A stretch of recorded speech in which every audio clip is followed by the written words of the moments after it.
நீ 6 மணிக்கு மேல பார்க்குக்கு வா, அங்க உன் உடம்ப செக்அப் பண்ணிட்டு அப்புறமா மருந்து கொடுத்துறேன். சாரி சார், என்னால பார்க்கெல்லாம் வர முடியாது. ஏன்? எனக்கு 5 மணிக்கு மேல 2 கண்ணு தெரியாது sir. My God, I am very sorry பா, ஐ எம் வெரி சாரி. நீ இங்கே உட்காரு, நான் உன்னை பாக்குறேன். சாரி சார், என்னால உட்கார முடியாது. ஏன்?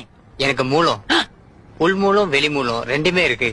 உன் பேர் என்னப்பா? ஆதி மூலம். கரெக்டா தான் வச்சிருக்கிறேன். கைய கூட பல்சாவது பாக்குறேன். சாரி சார், என்னால கையெல்லாம் கொடுக்க முடியாது. நீங்களே புடிச்சு பாத்துங்க. அது ஏன்? 2 மாசம் முன்னாடி பக்கவாதம் வந்ததுல என் 2 கையும் விழுந்து போச்சு. பக்கவாதம் இல்லப்பா, அது பக்காவாதம். பாவமா இருக்கிறியே, ஒரு டீயாவது சாப்பிடுறியா? ஐயோ, நான் டீ காஃபி எல்லாம் சாப்பிடுறது இல்ல சார். ஏன், பழக்கம் இல்லையா? இல்ல சார், எனக்கு சக்கரை வியாதி. சுகரா? இது எத்தனை நாளா? ரத்த கொதிப்பு வந்தப்போ அதுவும் சேர்ந்து வந்துருச்சு. ரத்த கொதிப்பு வேற இருக்குதா? டிவி வந்த போது அதுவும் ஜாயிண்ட் ஆயிடுச்சு சார். இந்த இடம் சரியில்லை, வா நடந்துகிட்டே பேசலாம். சாரி சார், என்னால ரொம்ப தூரம் நடக்க முடியாது. ஏன்? கால்ல ஆணி சார். அட பாவி, ஒரு உடம்புக்குள்ள 1 கோடி வியாதியா? சார், நீங்க ஏதோ பேசுறீங்கன்னு தெரியுது. எதுவா இருந்தாலும் இந்த பக்கம் வந்து பேசுங்க சார்.